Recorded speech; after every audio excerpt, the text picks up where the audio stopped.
Hey, what's going on guys? Today we are doing episode 13 of the Fortnite Mythbusters. In today's episode, we are going to be going over some of the most requested myths that I have received in my last Mythbusters episode. Before we get into the video, comment down how many total wins you have in Fortnite so far. Right now, I'm sitting at around 120. I don't play as much as you guys think, but I still 120 on PC is half decent.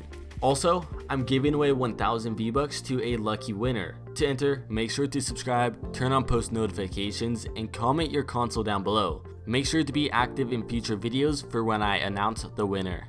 I want to apologize for no uploads the past few days. This video was originally supposed to be released yesterday, but my PC had some issues with the hardware, so I spent all day yesterday trying to fix it, and now I am able to get it out today.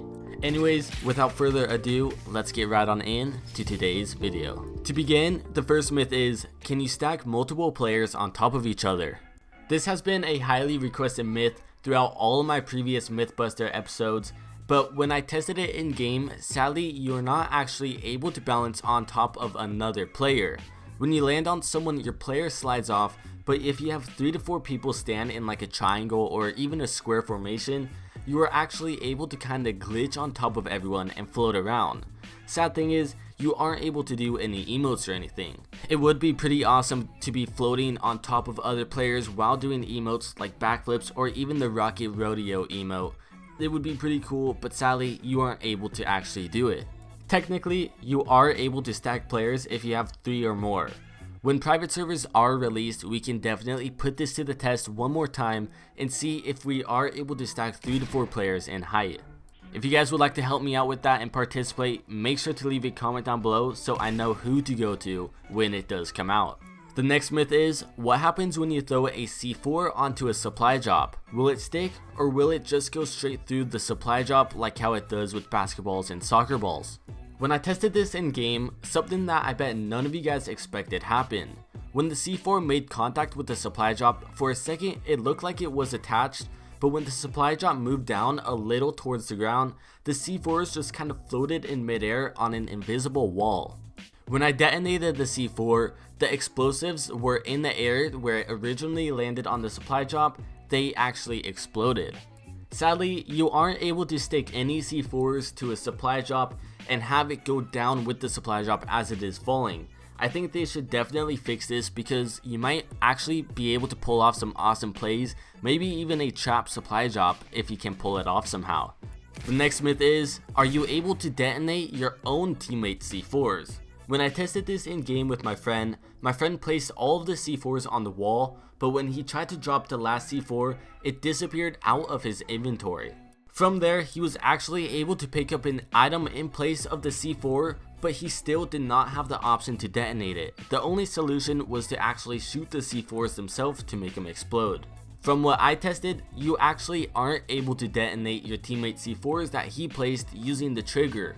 But fortunately, you are able to shoot the C4 to make it explode still, and this same thing goes for enemy explosives. Still to this day, I do not know exactly if it was lag or if that was meant to happen when he lost the C4.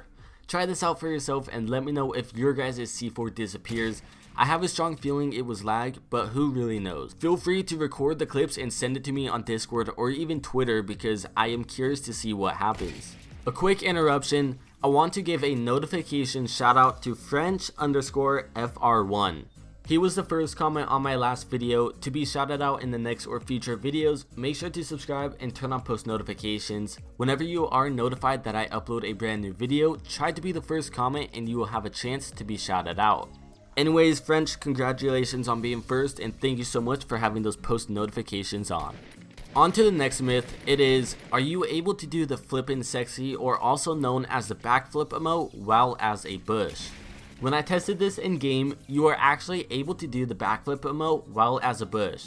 It does look a little bit funny to see the bush doing a backflip and even funnier to see the bush laying flat on the ground. I don't think I've ever tested emotes whilst wearing a bush, but normally when I do get a bush in game out of a chest, I just normally leave it on the ground because it does take up a big part of your screen and definitely limits where you can see in some ways. Also, while we're in the bush, you are a little bit easier to spot while running around, but if you are sitting still, just camping, then it is a good disguise, but I don't have the playstyle to camp. I like to rush people and go for kills. The next myth is, can you rocket ride out of spawn? Now normally, you aren't able to get any rocket launchers while on the spawn island, but for anyone who has been playing Fortnite Battle Royale for the past couple of months, you guys might remember a limited time game mode called Explosives Only. In this game mode, it was explosives only obviously. You had grenade launchers, rocket launchers, and regular grenades, as well as potions and healing supplies. On the spawn island, while waiting for the battle bus to leave, you were actually able to find rocket launchers and grenade launchers on the ground, and if you were quick enough, you'd be able to rocket ride your teammates or even yourself around spawn. When we tested this in game, sadly there was no top end to the barrier that keeps you within the spawn island when you are there. This means that there was absolutely no way to get out of the spawn. You can test this as well when you jump out of the battle bus, glide over to the spawn island, and it acts as if there is almost a barrier around the whole entire island. There is no way to get in nor to leave the island. I do believe the developers made the barrier around Spawn Island a giant box so you aren't able to get in nor get out no matter what. Nonetheless, it was pretty awesome to say that I have Rocket Road in Spawn Island. The last myth is, do spike traps affect supply llamas? In my comment section, a ton of people were convinced that spike traps would trigger if placed next to a supply llama, since they assumed the llama had a hitbox the same as a regular player. When I tested this in game, the spike trap had no effect and didn't even move when it was near the supply llama. So far, I'm really loving these supply llamas, and for how many materials it gives and how much loot they give off, I can definitely see how difficult they are to find. Anyways, I hope you guys enjoyed today's video. If you did, make sure to leave a like and also subscribe if you are new to the channel. Make sure to comment down any myths you guys would like me to test in the next or future Mythbuster episodes, and I will see you guys next time.